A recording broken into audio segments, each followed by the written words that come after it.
Hello students, in today's lecture we are going to cover the topic that is corrosion. We will discuss what is corrosion and then we will discuss the method for prevention of corrosion. So let's start with what is corrosion. Now student, point number 1 is that हमारे पास जो metals होते हैं they get corroded. ठीक है, metals corrode होते हैं जब हमारे metals एटमॉस्फेयर में फ्री ऑक्सीजन, वाटर या फिर कोई भी और एसिड के साथ क्या करते हैं, रिएक्ट करते हैं. So metals gets corroded when they react with the oxygen, moisture और any other acids which is present in the atmosphere. अगर आपको एग्जाम में डेफिनेशन आता है करोजन का तो आप लिखोगे corrosion is basically the degradation of metal. Corrosion is basically the degradation of metals किसके प्रेजेंस में, in presence of you can write oxygen, water, acids. अब ये तीन चीज कहाँ होते हैं, एटमॉस्फेयर में, इन एटमॉस्फेयर. मेटल्स का खराब हो जाना, डिग्रेड हो जाना, ठीक है, इसको हम क्या कहते हैं, करोजन कहते हैं. ऐसा क्यों होता है, जब मेटल मॉइस्चर में जो भी हवा प्रेजेंट है, पानी प्रेजेंट है या फिर जो एसिड प्रेजेंट है उनके साथ क्या करते हैं, रिएक्ट करते हैं. नाउ एक एग्जांपल लेते हैं, जैसे कि हमारे पास है आयन का मेटल Fe. ये हो गया सॉलिड स्टेट में. नाउ अगर आयन का गार्डन में कोई भी सोफा अगर प्रेजेंट है, ठीक है, जिसपे लोग बैठते हैं या फिर कोई भी मटेरियल, ब्रिजेस हो गए, इनफैक्ट ऑटोमोबाइल्स हो गए, हैवी मशीन्स कुछ हो गए जो आयन के बने हुए होते हैं, तो ये बहुत ही क्या होता है, बहुत स्लो प्रोसेस होता है. बहुत ज़्यादा स्लो नहीं होता बट स्लो प्रोसेस होता है.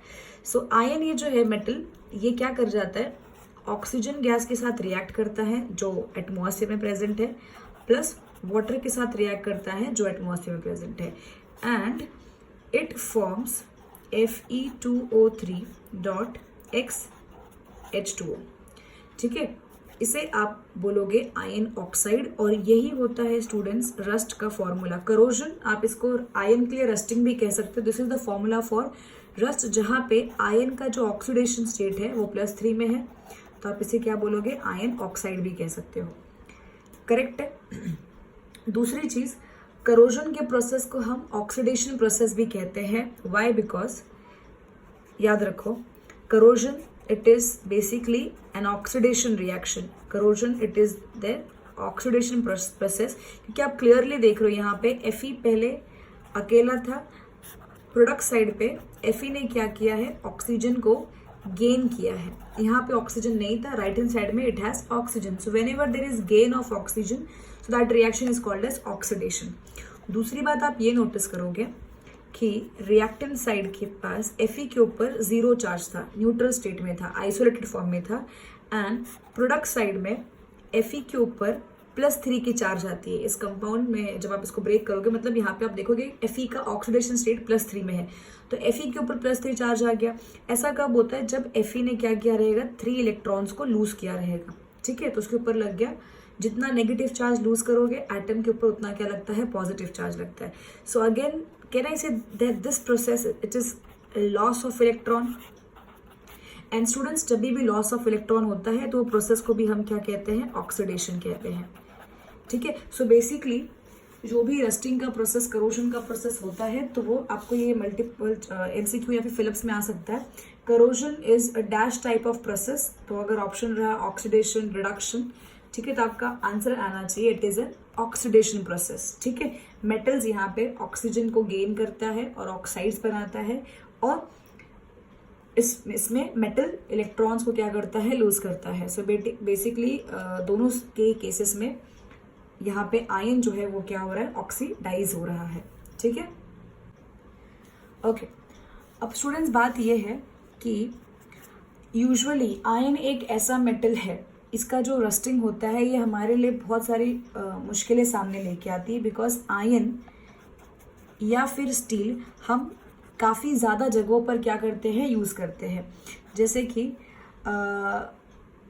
आयन का यूज़ हम कहाँ करते हैं, ऑटोमोबाइल्स में करते हैं. करेक्ट है, ठीक है, एंड हम इसको कंस्ट्रक्शंस में यूज़ करते हैं.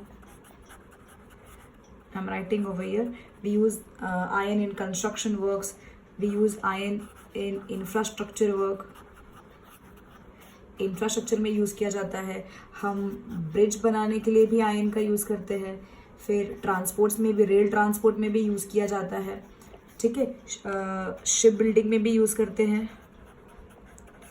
Ship buildings and you can say automobiles, heavy machines, industries. तो सिंस ये सब चीज़ें जो है वो अधिकतर आयन्स की बनी होती है, आयन की, तो इसके लिए इनका रस्टिंग होना ये हमारे लिए सही बात मतलब नहीं होती है. Because it brings out lot of problem for us since almost all the important things are made up of iron. All right. Okay, students, next आता है, हम बात करते हैं एल्यूमिनियम. एल्यूमिनियम एक ऐसा मेटल है जिसका खुद का भी क्या होता है, it undergoes oxidation process and it gets corroded. फर्क सिर्फ इतना है कि आयरन के कंपेरेटिव एल्यूमिनियम का करोजन क्या होता है, स्लो होता है. दूसरी बात, जैसे कि ये हो गया आपका एल्यूमिनियम का रॉड. तो एल्यूमिनियम के पास क्या प्रॉपर्टी होती है कि ये देखो, ये सब एल्यूमिनियम के अंदर एटम्स रहेंगे. तो ये एल्यूमिनियम के एटम्स एटमॉस्फेयर में जो हवा रहेगा उसके साथ रिएक्ट करके, ऑक्सीजन के साथ रिएक्ट करके अपने ऊपर एक पतली सी क्या बना लेते हैं, लेयर बना लेते हैं. ये लेयर स्टूडेंट्स होता है, एल्यूमिनियम जब ऑक्सीजन के साथ कंबाइन करेगा तो आपको मिलेगा aluminium oxide. So this is the layer of aluminium oxide. इस लेयर को हम क्या कहते हैं, सेल्फ प्रोटेक्टिव लेयर. बिकॉज जैसे ही ये लेयर एक बार एल्यूमिनियम मेटल के ऊपर बन जाता है तो फर्दर ऑक्सीडेशन क्या हो जाती है, रुक जाती है.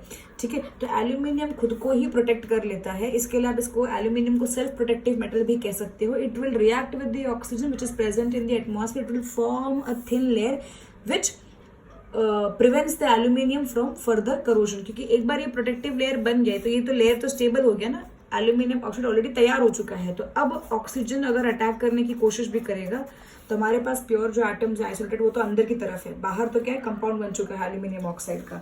तो ये भी एक तरीके का क्या है, करोजन है. ठीक है.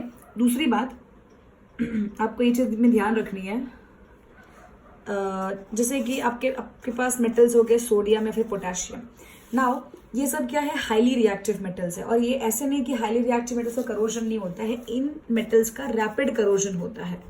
ठीक है. और मतलब they react with the oxygen to a very greater extent और बहुत जल्दी रिएक्शन दिखा देते हैं. ठीक है. तो इनका रैपिड करोजन होता है और इस चीज को प्रिवेंट करने के लिए हम उनको क्या करते हैं, केरोसिन या फिर ऑयल के अंदर क्या करते हैं, प्लेस करते हैं. तो these are placed under kerosene to prevent any kind of reaction, that is to prevent corrosion of reactive metals such as sodium and potassium. Next students, if I talk about metals like for example copper and lead, even they undergo corrosion, that is even they undergo oxidation, that is even they get corroded, but इनका corrosion बहुत slow होता है. ठीक है. ये जल्दी corrode नहीं होते हैं. अब स्टूडेंट्स, जब लेड का करोजन होता है, तो लेड आपको देता है वाइट कलर की लेड ऑक्साइड. मतलब आपके पास लेड का एलिमेंट है, वो ऑक्सीजन के साथ रिएक्ट करके लेड ऑक्साइड बनाएगा, अपने ऊपर सफेद कलर का एक लेयर बनाता है, दैट इज लेड ऑक्साइड. वो लेड कार्बोनेट भी बना सकता है if it is reacting with the carbon dioxide which is present in the atmosphere. Whereas copper जब करोड होता है तो it forms layer of copper carbonate. It also forms the layer of copper hydroxide. ठीक है. तो copper जब corrode होता है तो ये दो स्टेट में उसके कंपाउंड्स फॉर्म होते हैं. नेक्स्ट इज हमारे पास जो लीस्ट रिएक्टिव मेटल्स है, least reactive metals and the least reactive metals we have gold, we have platinum, we have mercury. ये लीस्ट रिएक्टिव मेटल्स, इनका करोजन नहीं होता है. ये एयर में जो मॉइस्चर प्रेजेंट है, जो एसिड्स प्रेजेंट है, जो ऑक्सीजन प्रेजेंट है, उनके साथ ये रिएक्ट नहीं करते हैं. तो इसलिए तो एक्सपेंसिव आता है, क्योंकि ये करोड नहीं होते हैं, ये खराब नहीं होते हैं. ठीक है. तो ये था कंप्लीटली बेसिक अबाउट करोजन. मैं आपको बता देती हूँ वापस. करोजन बेसिकली एक ऑक्सीडेशन प्रोसेस है जहाँ पे मेटल ऑक्सीजन और मेजरली वाटर के साथ रिएक्ट करता है और एक ऑक्साइड का लेयर बनाता है, जिससे आपका मेटल क्या होता है, कमजोर पड़ने लगता है. ठीक है, सबसे ज़्यादा जो प्रॉब्लम क्रिएट करता है वो आयन करता है, because day to day life में आपके आसपास मेजॉरिटी सब चीज़ें आयन की बनी हुई है। देन एल्यूमिनियम की बात करते हो तो एल्यूमिनियम तो अपने आप को प्रोटेक्ट कर लेता है एल्यूमिनियम ऑक्साइड का एक थिक सा लेयर बना के। सोडियम पोटेशियम हाईली रिएक्टिव है, इनका भी करोजन होता है, ऐसा नहीं है, इसके लिए हम इनको केरोसिन के अंदर रखते हैं। कॉपर एंड लेड, इनका करोजन होता है बट काफी स्लो होता है। लेड अगर करोड हुआ तो वो लेड ऑक्साइड बनाता है या लेड कार्बोनेट भी बनाता है। कॉपर अगर करोड होता है तो कॉपर कार्बोनेट, कॉपर हाइड्रोक्साइड बनता है। ठीक है, लीस्ट रिएक्टिव मेटल जैसे कि गोल्ड, सिल्वर, प्लैटिनम, इनका करोजन नहीं होता है। That's why they are very expensive, because they do not react with the oxygen और the moisture. Alright, so let's start with the method of prevention of corrosion. This is very important topic, it can be asked in exam. So first method by which you can prevent the corrosion of the metals is by painting, simply painting. ठीक है, painting करके, जैसे कि आपके पास हो गया ion या फिर स्टील हो गया, तो आप इसका क्या कर सकते हो, पेंटिंग कर सकते हो। और पेंटिंग से क्या होता है कि पेंट जो है वो एक बैरियर क्रिएट करता है। किसके बीच में बैरियर क्रिएट करेगा, मेटल्स के बीच में एंड ऑक्सीजन या फिर वाटर के बीच में क्या क्रिएट करेगा, बैरियर क्रिएट करेगा। और जिस वजह से आयन या फिर स्टील इन दोनों के कांटेक्ट में, ऑक्सीजन वाटर के कांटेक्ट में नहीं आ सकते, और अगर आएंगे ही नहीं तो करोजन नहीं होगा। दूसरा, अगर आपके पास कुछ मशीन्स है तो मशीन्स की मूविंग पार्ट को करोजन से प्रिवेंट करने के लिए आप वाटर रिपेलेंट ऑयल यूज कर सकते हो, वाटर रिपेलेंट ऑयल, और you can also use grease. ठीक है, तो इनसे भी moving part of machines can also be protected from the, prevented from the corrosion. या फिर आप लेकर्स का क्या कर सकते हो, कोटिंग दे सकते हो। तो देखो लेकर्स यहाँ पे इसमें शलैक कंटेंट होता है, ठीक है, जिससे हम वुड्स को पॉलिश करते हैं और इससे मेटल्स को भी हम क्या कर सकते हैं, पॉलिश कर सकते हैं। तो जब तक आप इसको पॉलिशिंग ये सब करके रखोगे तब तक आपका मेटल करोजन से क्या रहेगा, प्रिवेंटेड रहेगा। ठीक है, नेक्स्ट स्टूडेंट्स आता है, अगला मेथड है that is galvanising, very important. Galvanising में क्या होता है, अगेन आयन या फिर स्टील जैसे मटेरियल को हम, जैसे ये आयन का रॉड हो गया, तो इस पे हम क्या करते हैं, जिंक की कोटिंग मारते हैं। किसकी कोटिंग मारते हैं स्टूडेंट्स, जिंक। जैसे कि आपको पता है कि जिंक आयन से ज्यादा रिएक्टिव होता है, तो फॉर एग्जाम्पल देखो ये जो कोटिंग है ये जिंक का है, ठीक है, दिस इज जिंक, एंड अंदर जो है आयन है, आउटर लेयर किसका बना है, जिंक का बना है। तो जब ऑक्सीजन आएगा रिएक्ट करने के लिए, करोड करने के लिए, तो जिंक ऑक्सीजन से पहले रिएक्ट कर जाएगा। जब by the time oxygen ion तक पहुंचे, जिंक ऑक्सीजन के साथ रिएक्ट करके क्या बनाएगा, जिंक ऑक्साइड का लेयर बना देगा। ठीक है, तो बेसिकली क्या हो गया कि जिंक आयन को बचा रहा है, क्योंकि वो खुद ही पहले खुद वो प्रेफरेबली क्या हो रहा है, ऑक्सीडाइज हो जा रहा है, क्योंकि ज्यादा स्टेबल कंपाउंड है। आयन अगर ऑक्सीजन अगर आयन से रिएक्ट करता है तो आयन ऑक्साइड मिलेगा, पर जिंक ज्यादा रिएक्टिव तो ऑक्सीजन को जल्दी पकड़ लेगा। ठीक है, और मान लेते हैं कि अगर कुछ स्क्रैच ये सब हो भी गया, ठीक है, तो अगर कुछ स्क्रैच ये सब होता है तो अंदर की जो जिंक की लेयर रहेगी, देखो अंदर भी तो जिंक का लेयर रहेगा ना, बराबर है। तो अगर कहीं स्क्रैच हो भी जाता है तब ऑक्सीजन मतलब नीचे वाला जो जिंक का लेयर रहेगा उसके साथ रिएक्ट करके क्या बनाएगा, जिंक ऑक्साइड बनाएगा। ठीक है, तो this process is called as galvanizing. तो बेसिकली यहाँ पे जिंक ऑक्साइड का फॉर्मेशन आपके आयन या फिर स्टील अगर है तो उसको क्या रखता है, प्योर रखता है कंप्लीटली। दूसरी बात आपको ये ध्यान में रखनी है, third is sacrificial corrosion. Sacrificial corrosion. ना स्टूडेंट्स यहाँ पे क्या होता है कि अगेन आपको जिस मेटल को प्रोटेक्ट करना है, जैसे कि ये मेटल है, मुझे इसको क्या करना है, प्रोटेक्ट करना है, तो हम इस मेटल को कनेक्ट करते हैं एक मोर रिएक्टिव मेटल से। किससे कनेक्ट करेंगे, एक मोर रिएक्टिव मेटल से। जैसे कि मोर रिएक्टिव मेटल आपका क्या हो सकता है, जैसे जिंक हो सकता है, ठीक है, मैग्नीशियम हो सकता है। तो इसमें क्या होगा स्टूडेंट्स, जो मोर रिएक्टिव मेटल है वो अपने आप को इस मेटल को बचाने के लिए सैक्रिफाइस कर देगा। अगेन यहाँ पे भी आजू बाजू सब ऑक्सीजन रहेंगे, तो सारे ऑक्सीजन इस मोर रिएक्टिव मेटल की तरफ ही क्या होंगे, डाइवर्ट होंगे। तो आपका ये जो मेटल है ये क्या हो जाएगा, सेफ हो जाएगा। इसके लिए हम इसको क्या कहते हैं, sacrificial corrosion. The metal which you want to protect or prevent from the corrosion, connect that metal with the more reactive metal. So सीधी बात है, जब ऑक्सीजन जाएगा तो ये तो ज़्यादा रिएक्टिव है, तो ये सारे ऑक्सीजन इन्हीं की तरफ क्या हो जाएंगे, खींचे चले आएंगे और आपका ये मेटल क्या हो जाएगा, बचा हुआ रह जाएगा. तो इन्होंने इसको बचाने के लिए अपने आप को सैक्रिफाइस कर दिया. इसके लिए इसका नाम क्या है, सैक्रिफाइसल करोजन. ठीक है, अगला आता है, next is alloying. Next is alloying. तो स्टूडेंट्स, alloying इज, alloy का मतलब क्या होता है, it is mixture of metals. Mixture of metals. जब आप दो मेटल्स को मिक्स करते हो तो जो कंपाउंड बनता है उसको हम क्या कहते हैं, एलॉय कहते हैं. Mixture of metals is called as alloy. जैसे कि स्टील. स्टील जो है ये एक एलिमेंट नहीं है. स्टील क्या होता है, एक एलॉय होता है. किसका, आयन और कार्बन का. तो स्टूडेंट्स क्या होता है ना कि स्टील में आप आयन में जब carbon as a impurity add करते हो तो आपको स्टील का फॉर्मेशन मिलता है. ठीक है, तो होता यहाँ पे ये है, एक तो एलॉय फॉर्मेशन से इसकी लस्टर, चमक अच्छी हो जाती है, कंडक्टिविटी अच्छी हो जाती है. ठीक है, सारी प्रॉपर्टीज अच्छी बढ़ जाती है. दूसरी चीज यहाँ पे अलॉइंग करने से कैसा है ना कि स्टील आयन के कंपेरेटिव ज़्यादा बेटर है, जल्दी रिएक्ट नहीं करता. तो बेसिकली अलॉइंग करने से मतलब आप एक ऐसा एक चीज़ बनाते हो जिसमें क्या होगा, करोजन से वो बचा हुआ रहता है. ठीक है, जल्दी करोड नहीं होता अलॉय. Example brass. तो ब्रास इज ए एलॉय जिसमें कॉपर प्रेजेंट होता है. क्या प्रेजेंट होता है, कॉपर.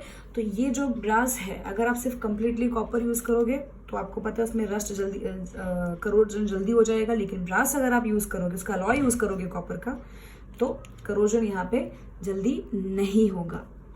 ठीक है, and the last method is students that is electroplating. Basically electroplating का मतलब क्या होता है, आप किसी मेटल के ऊपर जब आप पानी चढ़ाते हो तो उसे हम क्या कहते हैं, इलेक्ट्रोप्लेटिंग कहते हैं. इलेक्ट्रोप्लेटिंग. ठीक है ना. यहाँ पे हम जब किसी भी, जैसे ये मेटल हो गया, तो मुझे अगर इस मेटल को प्रिवेंट करना है करोजन से, तो मैं क्या करूँगी, इसमें एक अच्छे मेटल का पानी चढ़ा देंगे. तो यूजुअली हम जो मेटल प्लेटिंग के लिए यूज़ करते हैं, जैसे कि क्रोमियम हो गया यूज़ करते हैं, निकल हो गया.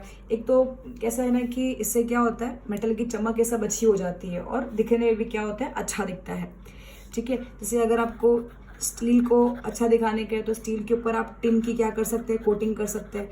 तो इससे मतलब आपके आर्टिकल्स क्या होते हैं, अट्रैक्टिव भी दिखते हैं और प्लस जल्दी खराब भी नहीं होते हैं. ठीक है, so these were the method for the prevention of corrosion. Number 1, you do simple painting. अगर हाँ, पेंटिंग अगर आपने साधारण सी कोई पेंटिंग की और अगर फिर स्क्रैच हो गया, कहीं भी अगर पेंट निकल गया, तो वापस करोजन चालू हो जाएगा. ठीक है, फिर आता है गैल्वेनाइजिंग. ये इंपॉर्टेंट, इसका डेफिनेशन आता है, जिंक की कोटिंग को हम क्या कहते हैं, गैल्वेनाइजिंग. नेक्स्ट आता है सैक्रिफाइसल करोजन. दैट इज आप अपने मेटल जिसको बचाने का है उसको कनेक्ट करते हो ज़्यादा रिएक्टिव मेटल से, जो अपने आप को सैक्रिफाइस कर देता है ऑक्सीजन के साथ रिएक्ट करके. एलॉइंग, आप मेटल्स को क्या कर, दो मेटल्स को क्या करते हो, मिक्स करते हो और एलॉय तैयार करते हैं. एलॉय की लस्ट्रस प्रॉपर्टी, कंडक्टिविटी सब आपके प्योर मेटल से हमेशा क्या होती है, ज़्यादा अच्छी होती है. इनका करोजन जल्दी नहीं होता है. Next is electroplating. That is metal के ऊपर पानी चढ़ाना किसी भी चीज़ का, ताकि वो अच्छा दिखे, चमक आए उसमें ज़्यादा अच्छी. ठीक है, दिखने में भी अच्छा दिखे और प्लस जल्दी करोड नहीं हो. तो मेटल के ऊपर हम क्रोमियम का कोटिंग करते हैं, निकल का. स्टील के ऊपर यूजुअली हम क्या करते हैं, टिन की कोटिंग करते हैं, ताकि वो करोजन से बचा रहे और दिखे भी अच्छा और सेल भी अच्छे से करो. ठीक है, so this was all about corrosion and the methods for the prevention of corrosion. Thank you.